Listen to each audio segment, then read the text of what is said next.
That Sunday, I found a lipstick mark on Ethan's collar. This wasn't the first time he had cheated. I discovered his affair 2 years ago because I saw his secretary wrapping her arms around his neck, kissing him. After I found out, I had a huge fight with him. "Are you really sure you want a divorce?" Ethan asked indifferently. "If we divorce, how are your parents supposed to live? You think your mom will let you off? What about Lucas? Are you going to make him a kid without a mom? And most importantly, can you even support yourself?" He spelled it out for me, one word at a time, his ugly side showing without a doubt. "That's enough. At worst, I'll just shut it down, all right?" Ethan always knew how to stop things before they went too far. "Know when to quit, Shukshu." That one sentence froze me where I stood. He knew me too well. He knew all my humiliation and weakness. When I didn't respond, he lowered his head and said softly, "That's more like it." After the people on the street left, I called my mom. I knew she wouldn't say anything kind, yet I still hoped for a miracle. I told her I wanted a divorce. She was inside playing mahjong, the room noisy and chaotic. She rushed to say, "It's too loud, I'll hang up first," and hung up the phone. I stared at the disconnected screen, and only came back to myself when I heard Lucas crying. In the blink of an eye, 2 years had passed. I was 28. Looking again at that lipstick mark, I no longer screamed like I had 2 years ago. I was numb. Life felt like dead wood. My emotions were distant, muted, until I heard birds chirping. Sunlight pierced through the leaves and landed on me. I looked at Ethan, my eyelashes trembling, and that thought rose in me again. I started collecting evidence of Ethan's cheating. More than once, I handed him the divorce papers. He couldn't be bothered to read them, only responded with irritation. "Can you not be so annoying? The same trick once is enough. Doing it again is just pointless." Then I secretly followed him out. In the private room, Ethan was drinking with Linda, the secretary, and his childhood friend. "It's so late. Aren't you afraid your wife will find out?" someone joked. Ethan's face remained calm. "What, she's really going to divorce me? With what money? What kind of courage does she even have for real life?" He ridiculed me. Looking at the man I'd shared a bed with for years, I felt no heartbreak, no anger, just peace. My memories from the first half of life flashed back through my mind. Lucas, annoyed, pushed me away. "What kind of mom are you? I hate you. I hate you." When I snapped back at my mom, she clutched her chest and stared at me. "Are you trying to make me so angry I die? If that's what you really want, I'll die right now." When she tried to take pills, I grabbed them away, crying as I hugged her. "I'm sorry, Mom. That was Lucas when he was just a little boy. That was Lucas as a teenager. And that was Lucas in his 20s now. I used to wonder, was my being alive a mistake? Otherwise, why did everyone around me keep saying I was wrong? When I was little, my dad was addicted to gambling. When he couldn't get money, he'd beat my mom. I resisted. I fought back. I said, 'Mom, let's go to the police.' Covered in bruises, she grabbed a rattan stick and whipped me. 'You heartless girl. You want to report your own father? Do you believe I won't beat you to death?' When I finally cried and begged for mercy, she held me and said, 'Shushu, don't blame Mommy. Mommy loves you. Just like Daddy loves both of us.' That childhood shaped me. I came to associate love with violence. I couldn't relate to other people's lives. When I was 23, Ethan proposed to me. Because I had saved him from drowning in middle school, he said he had fallen for me at first sight. When my mom told me to agree, I nodded and said yes. I just wanted her approval. Just once. Ethan's family was wealthy, and he himself was generous. My allowance alone was in the hundreds of thousands each month. When she found out my mom had asked me for money, he simply told me, "It's only right to give money to your parents. It's not like you're short on cash." And so I gave in again and again. After Lucas was born, I suffered severe postpartum depression. It got so bad once that I nearly strangled him. Ethan's family said I was insane. My mom said I was just another spoiled woman with too much money and nothing better to do. Even now, when I brought up divorce, Ethan looked at me like I was a joke. "Divorce?" he scoffed. "Can you stop being so stupid? What do you even have without me?" For a long time, I had this faint, gnawing feeling that my way of thinking, my worldview, was fundamentally flawed. But I could never find a way out. It wasn't until I heard what Ethan said today that I truly understood. I had abandoned myself. And that's why everyone else felt free to abandon me too. Free to ignore how I felt. This time, I didn't run away. I pushed open the private room door. Everyone inside turned to look at me, their faces immediately changing. Linda shot to her feet, and Ethan's childhood friend scratched his head awkwardly. "Heya, sis-in-law." Only Ethan, after a brief flicker of panic, returned to his usual calm. I walked in with a smile. He smiled too. I said, word for word, "Ethan, this time I'm serious about the divorce." Linda and the friend quickly made their exit from the room. I handed Ethan a folder. "Take a look at this first." Ethan took it, barely containing his irritation, but the more he read, the darker his expression became. "We met when we were 15. Got married at 23. I'm 28 now. I want my freedom," I said calmly. "I can promise you, if you agree to the divorce, these photos will stay buried forever. But if you refuse, once they go public, they won't affect me, but they'll destroy you." It was like he was seeing me clearly for the first time. "You're threatening me? What about the kid? If we divorce, you're not getting custody. You're abandoning him?" I cut him off. "Ethan, all I want in the divorce is $500,000. His shocked look twisted into scorn. He laughed. "So it's about money after all. What if I say no? Then we go to court," I said. He looked down at me, arrogant as ever. "You don't have the money for that. Every cent you've had over the years came from me. You can't even survive on your own. What are you going to use to divorce me?" I stayed calm. "Your infidelity," he sneered. "We didn't even sleep together until just now. How is that cheating?" Eventually, he chose to sign the divorce agreement. "If this is what you want, fine, I'll sign. I'm curious to see how long you can keep this up. Let me know when to go to the civil office. We'll get the certificate." The divorce was finalized on a Wednesday. As we left, Ethan pulled up beside me in his car, rolling down the window. "Want to go see the kid?" "No need," I said, slipping the divorce certificate back into my bag. "I've already given up custody, and I've given up being stepped on too. I mean it." I turned to leave. He watched me. "Shukshu, I hope you really don't regret this." Of course I knew what he meant. My controlling mother would never allow this. I could already picture the rage on her face, the way she'd demand I come crawling back. Just like the last time I told her I wanted a divorce, when I was met with flying objects and red blood running down from my temple. Even then, she was still furious. "You want a divorce? Divorce for what? What the hell do you think you're gonna do? You think you're still 17 or 18? You're 28 now. If you don't want your face, I still want mine. You get divorced and no one will even want you if you go dig through trash. You were spoiled since the day you were born. What can you even do? What are you good at?" I could smell the metallic scent of blood near my nose. I touched my forehead with my fingertips and smiled. It was the first time my mother had seen that look on my face, and her tone weakened. Like always, she tried to say something softer to coax me. But I stepped back, picked up my bag, and said, "Thank you, Mom. Now I don't have even the slightest bit of wishful thinking left. I'm definitely getting this divorce." It took me more than 20 years of stumbling, proving, and reproving to finally reach this conclusion. Not all parents love their children. I admit it, I've always been starved for love. Desperately wanted it. The hole in my heart from childhood was so wide and so deep, it felt like it could swallow me whole. That's why I always moved slower than everyone else. But that's okay. It's okay to forgive. Some people just walk slower than others. I changed my SIM card. Threw everything away. Took a high-speed train to a different city, Ling Shui.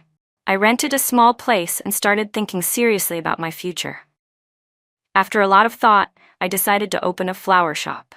Every brick, every detail in the store, I oversaw it myself. The graffiti on the wall, I painted it. I used to want to learn art, but my mom told me it was useless, so I gave up. But the moment I picked up a paintbrush again, I felt like I was 17 all over again. It was laughable, really. I'd never been emotionally independent before 28. And now at 28, I'd finally discovered what it means to live for myself. When the flower shop officially opened, I handed out flyers myself.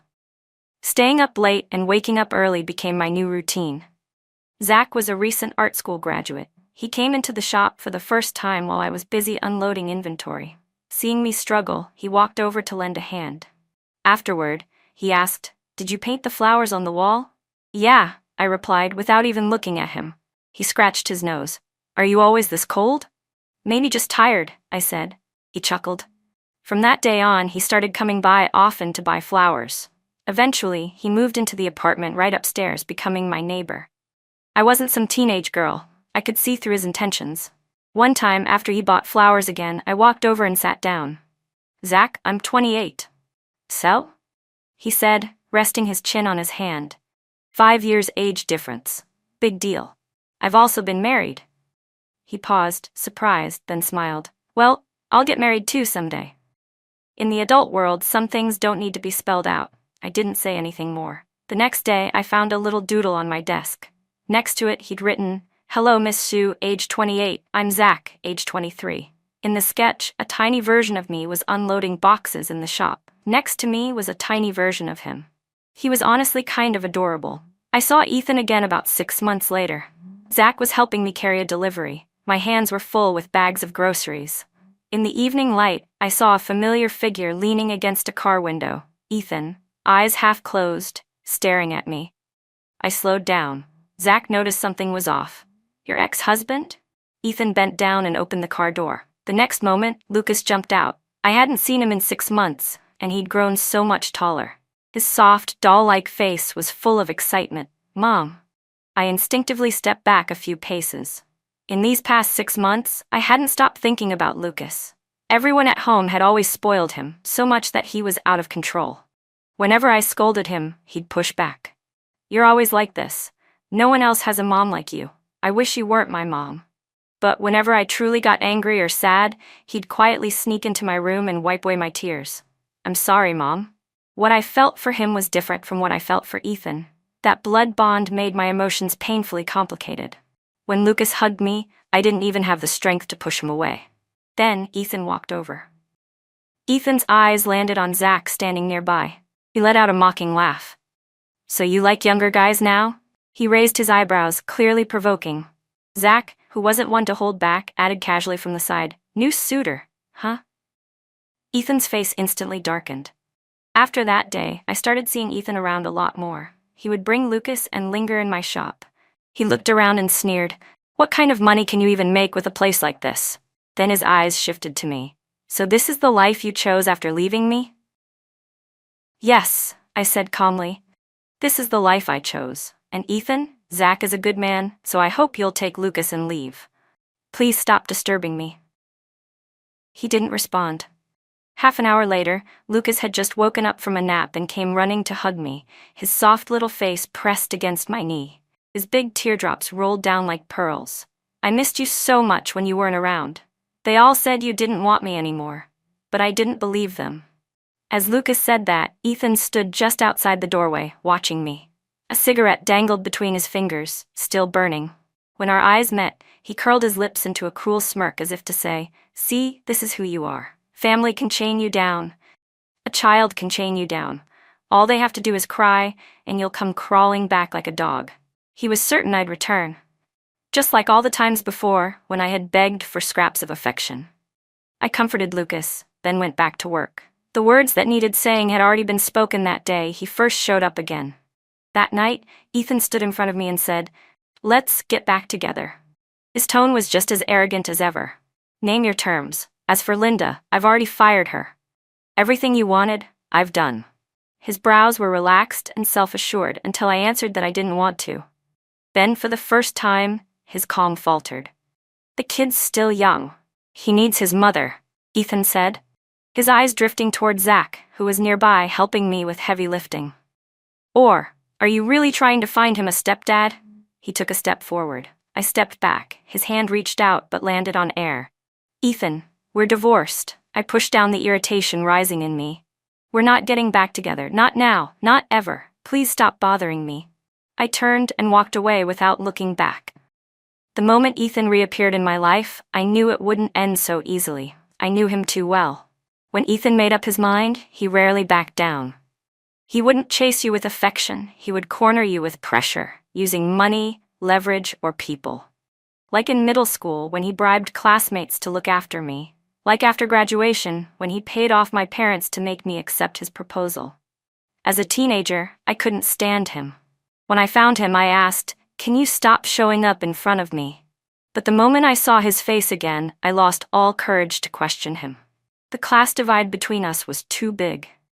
It made me timid and unsure. He bent down a little and said, "You're not allowed to like me anymore, but Shukshu, I really do like you." At 18, my body was covered in bruises after my mother beat me. Ethan was the one who took me in. He helped treat my wounds, half helpless, half annoyed. "Such a pitiful little thing," he said. He reached out to touch my face, and I instinctively flinched. He couldn't help but laugh. "You didn't fight back when your mom hit you, but you flinch when I try to touch you. Shukshu, what kind of logic is that?" "She's my mom," I said softly. "She's not always like that. Sometimes when she's in a good mood, she buys me little cakes. She gently braids my hair too. Sure, she slaps me with one hand and gives me candy with the other, but no one can resist the candy." "Want me to help you?" Ethan once asked me when we were 18. I said no. He just smiled, falling silent in thought. "Shuksu, will you treat me like this too someday?" Ethan had once asked. Lucas said he wanted to go to the amusement park. After a few days together, he had slowly started to relax, though there were still moments when anxiety showed in his eyes. "Mom, you'll come with me, right?" he asked, gently holding my hand, a hint of pleading in his gaze. Then Ethan walked in. Lucas saw me hesitate and he quickly grabbed my other hand, throwing himself into my arms. "I won't let Dad come with us." Ethan's expression immediately darkened.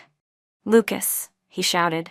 Lucas's shoulders trembled, and he clung tighter to me, his voice quivering with tears. "I just want Mom." I let out a helpless sigh. "Okay, Mom will take you to the amusement park." It was a 30-minute ride from the shop, and public transportation in town wasn't convenient. Lucas got a bit carsick, but he didn't complain. When we got off, he grabbed my hand again and said, "I'm okay, Mom." I took him to buy tickets. Just then, a staff member in a pink mascot costume walked up and performed a little magic trick in front of Lucas. "This hand is empty, and this one has a coin. Watch closely, little guy." "Ta-da! Coin teleportation!" Lucas burst out laughing, and I couldn't help but smile too. A few minutes later, the headpiece came off, and it was Zach. I was surprised. "You work here?"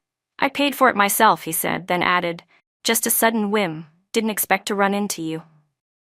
Lucas recognized him too. His smile faded, and he eyed Zach with resistance. I crouched down and coaxed, "Say hi to your brother." Reluctantly, Lucas muttered, "Hi, brother," then turned to me and said, "Let's go play."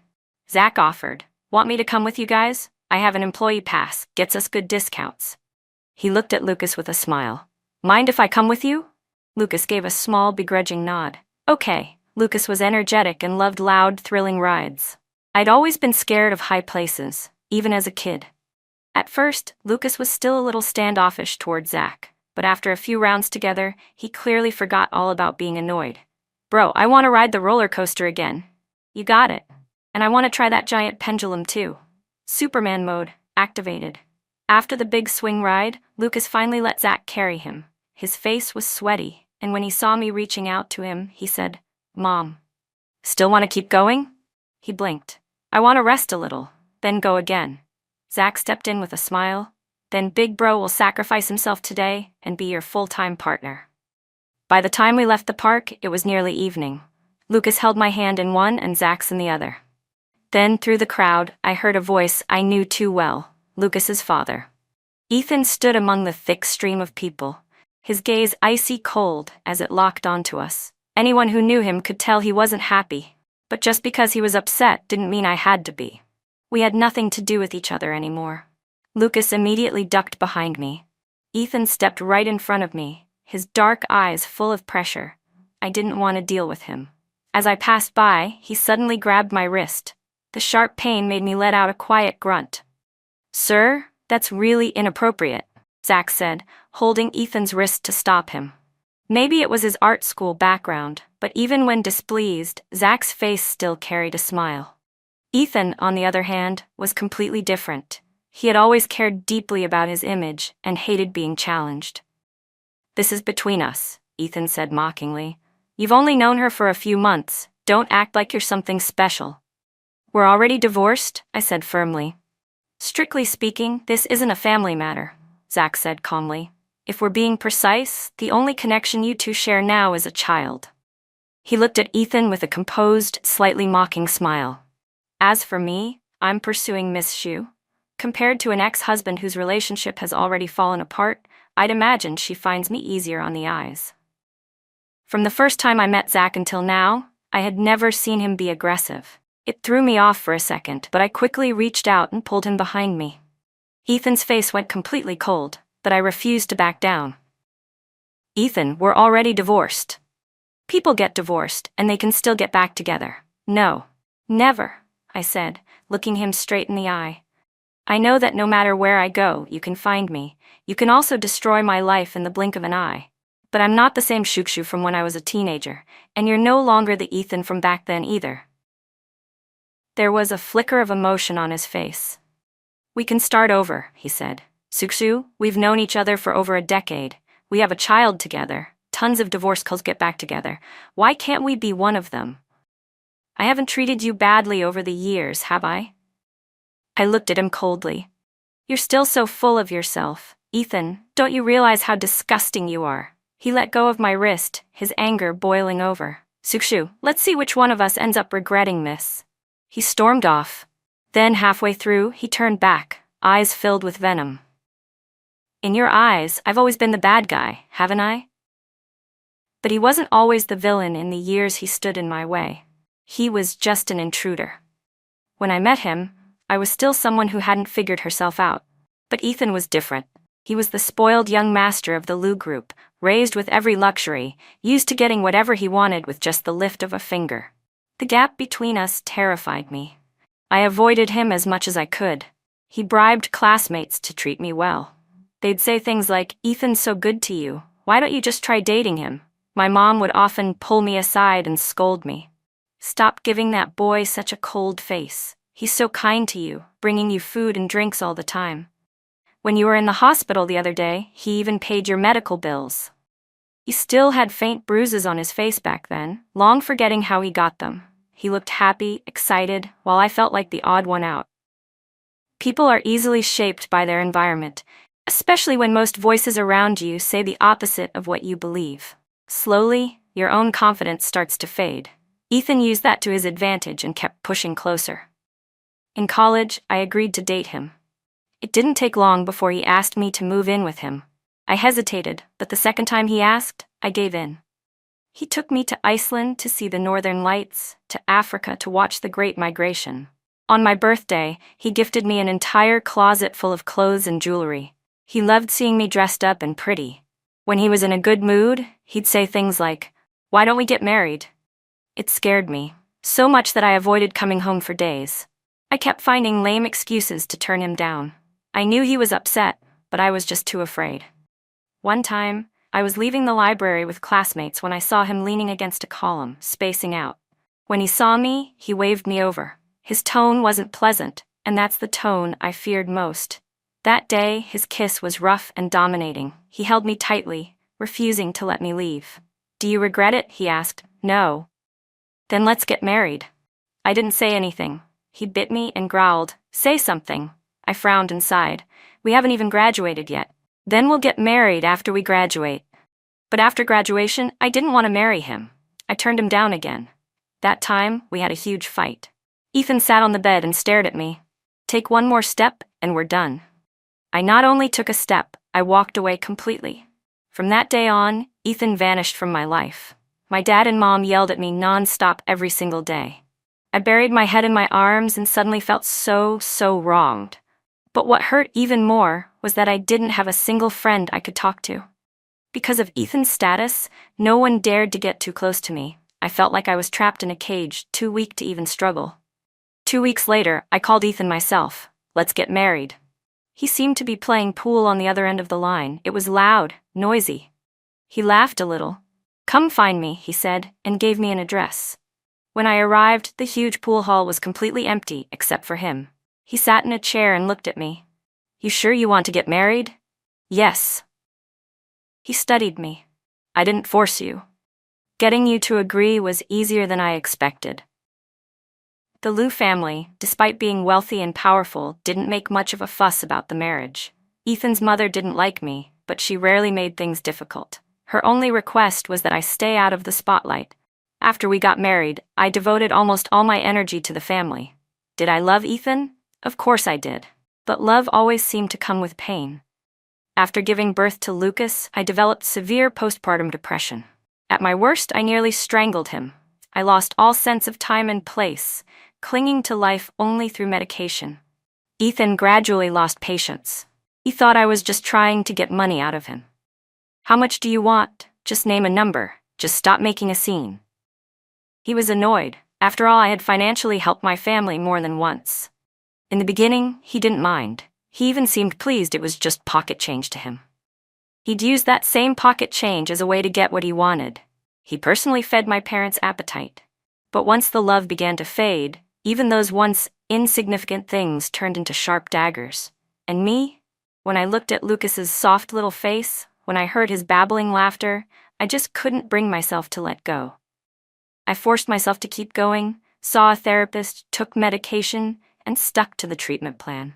I raised Lucas with my own hands. His first word was mommy. The first person he hugged was me. How could I not love him? But love alone wasn't enough. Just like all those years I gave up my pride for the tiniest sliver of maternal affection, it didn't earn me even a speck of mercy from fate.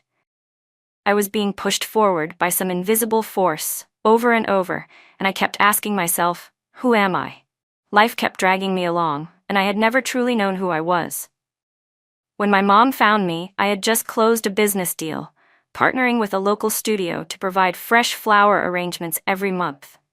After crunching the numbers, I was making over $5,000 more than the month before. But the beginning of this new life was shattered in the very next moment. When I walked into the shop, it had been completely trashed. My mom was inside, breathing heavily. When she saw me, she rushed forward and slapped me hard across the face. I stared at the wreckage on the floor, then slowly turned to look at her. You did this? It was the first time she had seen me with that kind of look in my eyes. Her fierce expression faltered for a second. But then, as if suddenly remembering something, she straightened her spine again and snapped. Don't think that just because you've grown wings you can fly. I'm your mother. Shut this shop down now. Pack up and come home with me. Her voice echoed with rage and authority. In that moment, a wave of sorrow swept over me. Years of repressed emotion exploded all at once. Time seemed to rewind, dragging me back into those stifling, rotting summers of my childhood. For me. How many times have you used that phrase to manipulate me? Not divorcing was for me. Making me obey was for me. But in reality, you didn't stay in that marriage for me. You did it for yourself. You were too scared to make your own choices, too scared to break free from your set path. So you brainwashed yourself into believing it was all for my sake. And then you pulled me in with you, made me surrender to the same fate. You've always been ruled by fear, always been crushed by it. So the only thing you've ever truly had control over was your own daughter, connected to you by blood. But me, I looked up at her, my eyes red, my voice choking. Me, I let myself be bound by that for decades. So many times, I thought to myself, I wish I didn't exist. I wish I were dead. But then I'd think, what would happen to Mom if I died? She'd get beaten. Even though I knew you didn't love me, I still couldn't stop loving you. Just like a child naturally loves their mother the moment they're born. But I was wrong. I thought that if I did everything the way you wanted, life would get better. And the worst part? My years of growing up turned me into someone just like you. Weak, afraid to make choices. Do you know why I became depressed? Because I was disgusted with myself, because I couldn't figure it out. I did everything right. I did everything you asked. So why was everything still wrong? I screamed until my voice cracked, and in front of me was her furious, twisted face. She pointed at me, disbelief all over her. Are you insane? I didn't care about the rules you set, what colors I was allowed to wear, what major I should study, what kind of personality I should have, even who I could marry. Over and over again, I asked myself, Mom, do you really love me? Or maybe, is this what love really looks like? I used to want to figure that out, but now I don't think it matters anymore. You always wanted me to orbit around you. I was your pride, your trophy, so the moment I broke out of your control, you exploded. I couldn't help but laugh. It's fine, Mom. You can keep doing what you've always done, threaten me with morality, with your life, but I will never come back. You have nothing left to hold over me." I wiped away my tears, but my fingers trembled uncontrollably. I had overestimated my ability to handle emotions. Even now, my entire body ached with pain so sharp it felt like needles running through my nerves, radiating down to every inch of me. And yet, I felt lighter. I had never felt such freedom. "Oh, and by the way, there are cameras in my flower shop. I've already called the police." I knew she probably wasn't afraid of things like that, but it didn't matter. I'd press charges again and again, and I wouldn't hesitate. Later, I called Ethan. I knew he was still in Linshui. He was always like that, stirring things up carelessly, hoping I'd fall back into his arms like I used to. But now, I was nothing but disgusted. I once believed that leaving him, leaving that suffocating environment, would give me a new start. But only recently did I realize, even after the divorce, every decision I made still came from fear and avoidance. I'd never really faced anything head-on. When Ethan arrived, I was just walking out of the police station. He rolled down the car window.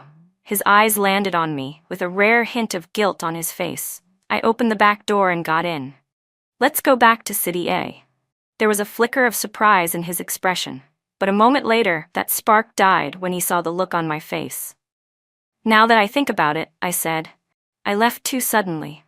There are still some things I need to deal with. Let's go back and settle them." The first place I took him was the lake, where I saved him back in middle school. So many years had passed. The scenery around the lake had completely changed. I looked at the water, then turned to Ethan. "Wouldn't it have been better if I had just let you die back then?" His face went pale, white, then whiter still. I didn't bother looking at him again. I turned and headed to the next stop, the school. That school was a nightmare in my life, a place filled with memories that had nothing to do with youth or beauty. As I stepped onto the campus, a flood of memories surged back. "This is from Ethan. He told me to give it to you. He's so nice to you. When are you going to say yes? Don't be so cold to him. He brings you snacks, drinks. Just the other day, he paid your hospital bill." Those voices. Ethan. Always Ethan. He hated the way they talked, hated those people. He wanted to make real friends. He had finally mustered up the courage to talk to the girl sitting behind him. "Hi, I'm Shuksu," he said. "Nice to meet you." The girl clearly didn't want to talk. "The teacher's coming," she said and turned away. He quickly turned his head away. In the dense crowd of students, Ethan was leaning against a wall, watching him. Annoying. That was the word echoing in his mind as he looked down again. The memories came rushing back, too loud to ignore. It felt like I was seeing my old self again. Withdrawn, timid, and small. Back then, our young teacher didn't like me. She thought I was a troublemaker, that I was distracting boys. To this day, I still remember what she said. "At your age, studying is the most important thing. Do you think you can compare to that Liu family boy? His family has money. What does yours have?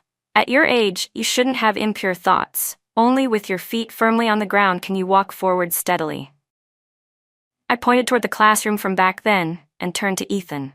"I saved you, and in return you ruined my life. Throughout my school years I had no friends. No one close. My world was filled with only one person, you. From the moment I was born till now, was there ever a time when you actually stopped and reflected on how invasive you were?"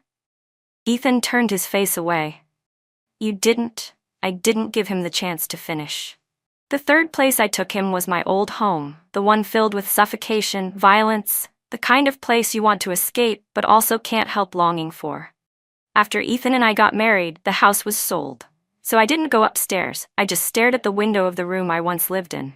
I remember when I was 18 and my mom beat me. "You were the one who helped treat my wounds, right?" Ethan forced a small smile. "Yeah, that was me." "And what were you thinking at the time?" I asked, looking straight into his eyes.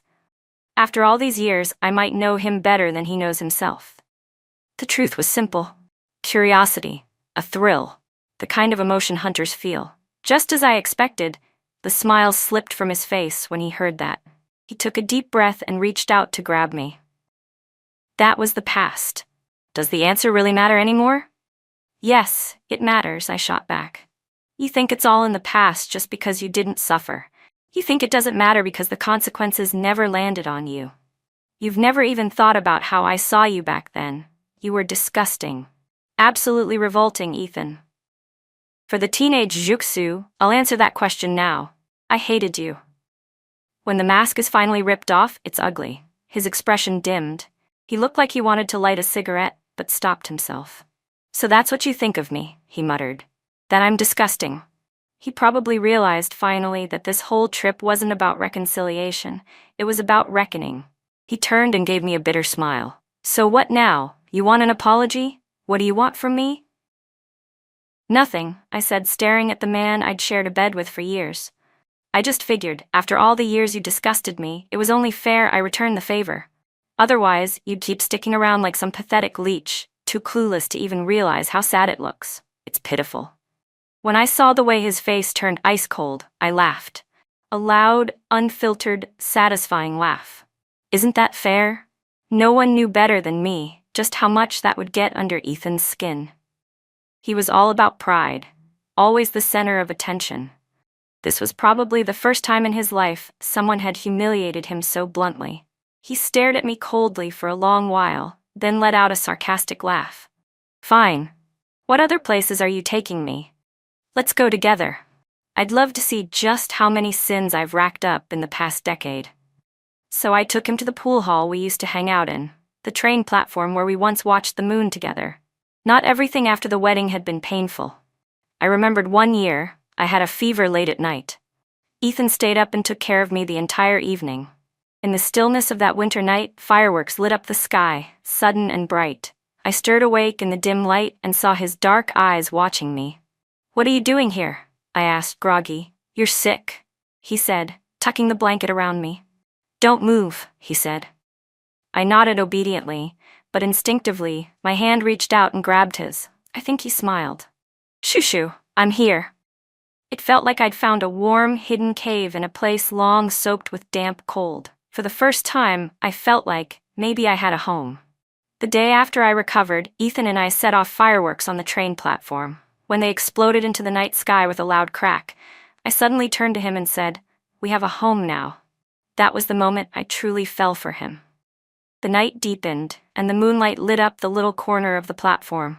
Even if that love was just a timid projection of something else I longed for, it was real. You say you didn't cheat, so kissing and sleeping together don't count? You say you want to get back together. So what? I'm supposed to come running, wagging my tail like some loyal dog? Ethan's face went pale. His mouth opened and closed, but nothing came out. Back when I asked you for a divorce, you agreed way too easily. You want to tell me why? You thought I'd come back. That I wouldn't survive out there. That I was too disconnected from the world. That someone like me would never adapt to life on the outside. You looked down on my emotions, assumed my whole life. And now that I'm like this, the only reason you can't handle it is because I escaped your control. You didn't expect me to give up Lucas. You didn't expect me to actually never come back. Ethan always put himself first, even in love. But I couldn't give Lucas a mentally broken mother. What I needed to do was become myself again. Running away doesn't solve problems. Just like when I was a child and avoided the topic of love, and later avoided pressure by marrying you. I thought that would fix everything, but I was wrong. Marriage was never freedom for me. It was a shackle. I shouldn't, and I can't, solve one problem by creating another. I carried cowardice and inferiority deep in my bones. That's why I feared making choices. And so, I became the one who was always chosen, never choosing. I accept that every mistake I made in the past was because I wasn't living as myself. Not as someone's daughter, not as someone's wife, not even as someone's mother.